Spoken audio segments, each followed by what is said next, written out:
ఈరోజు గౌరవనీయులు Telugu Desam party polit bureau సభ్యులు ఈ పార్లమెంట్కి విశేషంగా సేవలు అందించి వారు సేవలని దేశం మొత్తం ముద్ర వేసుకున్న గౌరవనీయులు పుష్పటి అశోక్ గజపతిరాజు గారికి, అలాగే తెలుగుదేశం పార్టీ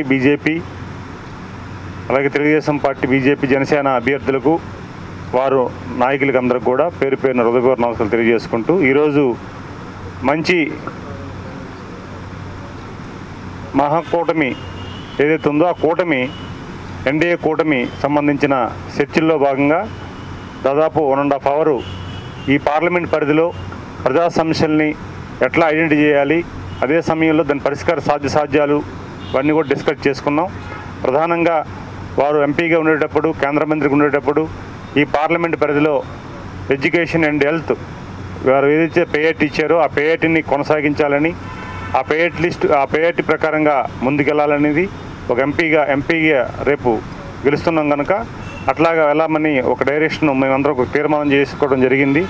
ఎందుకంటే వారు చేసే పేఐటీస్ కూడా చాలా హై పేఐటీస్, హెల్త్ అండ్ ఎడ్యుకేషన్, ఆ పేఐటీని కొనసాగిస్తాం. అదే సమయంలో 7 నియోజకవర్గాల్లో ప్రధానంగా రైల్వేస్ అండ్ నేషనల్ హైవేస్ అలాగే ఎయిర్పోర్ట్ అన్నీ కూడా మన పార్లమెంట్ పరిధిలో ఉన్నాయి కనుక వాటికి సంబంధించిన ప్రధాన సమస్యలు ఏవి ఉన్నాయి, వాటి మీద ఏవైతే పెండింగ్ ఉన్నాయో ఈ 5 ఏళ్ల పాటు నిర్లక్ష్యానికి గురయ్యాయో అవన్నీ కూడా గాలికి విడిచిపెట్టింది ప్రభుత్వం, కనీసం పట్టించుకోలేదు.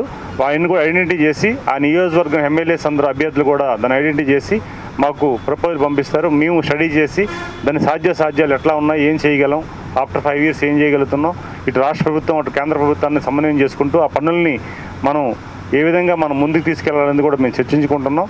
అదే సమయంలో ఇక్కడ దాదాపు తీర ప్రాంతం కూడా హెచ్ఆర్ఎల్ అండ్ నెల్లిమర్ల నియోజకవర్గం తీర ప్రాంతంలో ఉన్నాయి. మత్స్యకారులకు కూడా పోర్టుల నిర్మాణం కూడా కొద్దిగా పెండింగ్గా ఉన్నాయి. ఎందుకంటే దానికి సంబంధించిన మినీ జెట్టీలు కానీ ఇతర అంశాలు కానీ వాటి మీద కూడా మేము అక్కడున్న అభ్యర్థులతో ఫీడ్బ్యాక్ తీసుకుంటున్నాం. అలాగే మేము కూడా పార్లమెంట్ అభ్యర్థిగా నిన్ను కూడా ఒక కమిటీ వేసి కమిటీ సంబంధించిన టీంని కూడా 7 నియోజకవర్గాల్లో తిరిగి ప్రజా సమస్యలు ఏవైతే పేఐటీలు ఉన్నాయో పేఐటీ లిస్ట్ పెట్టి మేము మేనిఫెస్టో తయారు చేయడానికి మేము సిద్ధంగా ఉన్నాం.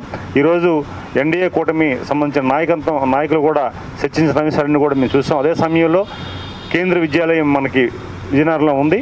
దానికి సంబంధించిన సీట్స్ కూడా ఇప్పుడు కూడా ప్రతిసారి కూడా కొన్ని తక్కువ ఇస్తున్నారు. దానికి చాలామంది పేరెంట్స్ కూడా అడుగుతున్నారు కనుక దానికి కూడా సీట్స్ పెంచే అంశాలు కానీ లేకపోతే కొత్తగా కేంద్ర విద్యాలయం ఏర్పాటు చేసే సాధ్యాలు ఏమైనా ఉన్నాయా, దానికి సంబంధించి కూడా ఒక మేనిఫెస్టోలో పెట్టాలనేది దాని మీద చర్చిస్తున్నాం. మిగతా అంశాన్ని కూడా కూలంకషంగా చర్చించి ముందుకెళ్తాం తెలియజేసుకుంటూ, ఈరోజు వారి అనుభవంతో ఎంపీ అభ్యర్థిగా నాకు, ఎమ్మెల్యే అభ్యర్థిగా వారికి చాలా విలువైన సూచనలు సలహాలు ఇచ్చారు. చాలా అవన్నీ కూడా మేము క్రోడీకరించుకొని దాన్ని అన్నీ కూడా స్టడీ చేసుకుంటూ ముందుకెళ్తాం. అలాగే మాకు 5 అభ్యర్థులు వచ్చాం, 2 అభ్యర్థులు కూడా ప్రసారంలో ఉన్నారు. వాళ్ళు కూడా వచ్చి రాలేకపోయిన పరిస్థితి ఉన్నారు కనుక వారు ప్రతినిధులు కూడా ఇక్కడికి వచ్చి వారికి కూడా మా మద్దతు తెలిపారు. అందుకే ఈరోజు ఈ నియోజకవర్గం పార్లమెంట్ నియోజకవర్గం ప్రజలు ఉన్న ప్రతి ఒక్కరు కూడా ప్రజలు కూడా ఈ వారి కోసం భవిష్యత్తులో ఏం చేయాలనేది ఒక ప్రణాళిక సిద్ధం చేసుకున్నామని తెలియజేసుకుంటూ, ఈరోజు సమావేశం కొద్దిగా లేట్ అయింది, పత్రికా సమావేశం, దాన్ని మీరు అనితిగా భావించుకోవద్దని మీకు తెలియజేసుకుంటూ థ్యాంక్ యూ ఆల్. జై హింద్. వచ్చేసరికి ఒక ఓటు కలవ పువ్వుకు పడాలి, ఒక ఓటు సైకిల్కి పడాలి. ఈ 2 అంశాలని అక్కడ జనంలోనికి తీసుకువెళ్ళడం అనేటటువంటిది చాలా చిన్న విషయం ఏమీ కాదు. దీనికి ఏ విధమైనటువంటి సూచన మీరు చేశారు? ఎందుకోసం అంటే మీరు అనేకమైనటువంటి ఎలక్షన్స్ చూశారు కాబట్టి ఏ విధమైనటువంటి డైరెక్షను మీ పార్టీ శ్రేణులకు ఇచ్చారు సార్?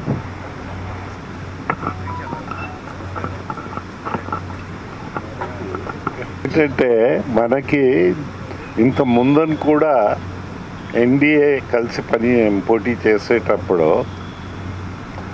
మీకు గుర్తుండి ఉంటుంది, మన పాత విజయనగరం జిల్లా తీసుకుంటే ఎస్కోట మనకి వైజాగ్ పార్లమెంట్లో అయింది. ఎస్కోట నియోజకవర్గంలో ఇది వచ్చింది. అలా కొన్ని నియోజకవర్గాల్లో వస్తాయి. ఎందుకంటే ఆ రోజు పార్లమెంట్ అభ్యర్థులు బీజేపీ హరిబాబు గారు, తెలుగుదేశం పార్టీ ఎమ్మెల్యేగా. సో ప్రజల దగ్గర తీసుకువెళ్ళడం జరుగుతుంది. ప్రజలు అభిమానం రావడం మనకు ముఖ్యం. ఎందుకంటే అభిమానం వస్తే ఖచ్చితంగా వారు ఓటు వేయడానికి సిద్ధపడతారు.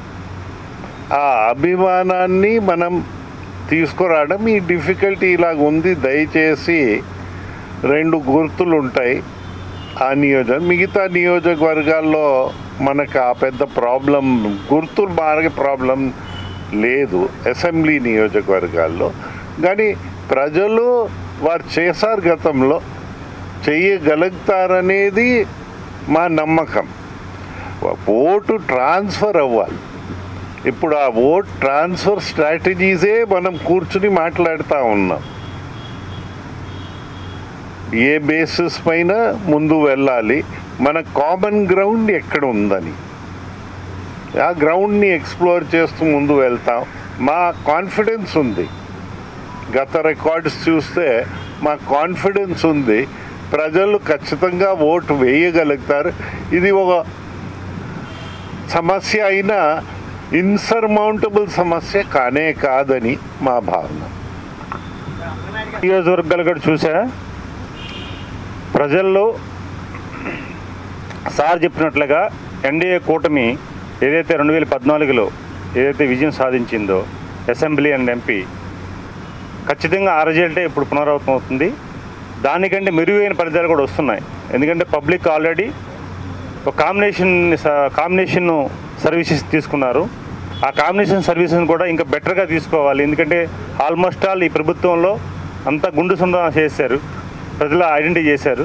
అందుకు మేము వెళ్ళేటప్పుడు హైలీ రెస్పాన్స్, ఖచ్చితంగా భారతదేశంలో 3వ వారు ప్రధానమంత్రిగా నరేంద్ర మోడీ గారు ఉండాలి, మళ్ళీ ఈ రాష్ట్రాన్ని గాడిలో పెట్టాలంటే, లేకపోతే భావితరాలు బాగుండాలంటే మళ్ళీ చంద్రబాబు నాయుడు అడ్మినిస్ట్రేషన్ కావాలి.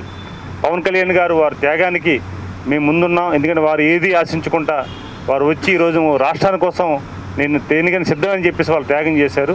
వారు అంత త్యాగం చేసేటప్పుడు మా బాధ్యతగా మేము ఈ పౌరుడిగా, ఈ రాష్ట్ర పౌరుడిగా మేము కూడా చేయాలని చెప్పేసి వారందరూ కూడా స్వచ్ఛందంగా వస్తున్నారు.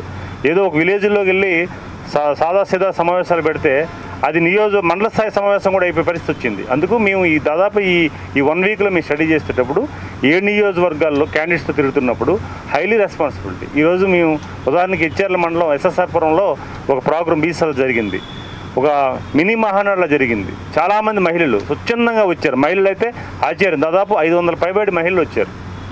అలాగే ఒక 2000 మంది సమావేశం జరిగింది. ఇలాగా చాలా ఇన్స్టిట్యూట్లు, మనం రాజాంలో ఒక ప్రాంతం వెళ్ళాము. ఆ ప్రాంతంలో కూడా భారీ ఎత్తున ర్యాలీ, దాదాపు 4-5 గంటలు పట్టింది ర్యాలీ. ఇలా చూసుకుంటే చాలా సందర్భాలు కూడా వచ్చాయి. అందుకు నాకు అయితే మంచి రిజల్ట్ కనిపిస్తుంది. ఖచ్చితంగా ఈరోజు ఎన్డీఏ కూటమిలో భారతదేశంలో ఆయన ఉండాలి, రాష్ట్రంలో ఈయన ఉండాలనే ఒక సంకల్పంతో, అలాగే పవన్ కళ్యాణ్ గారి కోసం ఈ 3 కాంబినేషన్లో మంచి రిజల్ట్ వస్తుంది. అలాగే గతంలో ఎన్డీఏ ప్రభుత్వంలో పనిచేసిన ప్రజాప్రతినిధులు కూడా చాలా నిబద్ధతతో పనిచేశారు, మేము చూసాం. ఈ 2019 ఎన్నికైన ప్రజాప్రతినిధులు టైం పాస్ ఎట్లా చేస్తారో చూశారు. ఈ కంపారిజన్ కూడా పబ్లిక్ ఐడెంటిఫై చేస్తున్నారు. సో వారు చేసిన సర్వీసెస్ని కూడా మమ్మల్ని ఐడెంటిఫై చేసి ఈరోజు అభ్యర్థులకు మమ్మల్ని చాలా అద్భుతంగా వారు సహకరిస్తున్నారు, స్వాగతిస్తున్నారు. దానిని మేము కూడా ఆనందపడుతున్నాం. ఎందుకంటే 2014లో ఉన్న ప్రజాప్రతినిధులు ఈ ప్రజల పట్ల ఎంత నిబద్ధతతో పనిచేశారో ఆ నిబద్ధతని ఈరోజు మాకు ఐడెంటిఫికేషన్ వచ్చి ఈరోజు మమ్మల్ని ఆదరిస్తున్నారు. ఇది చాలా మంచి రిజల్ట్ ఇస్తున్నారు తెలియజేసుకుంటున్నాం. Thank you.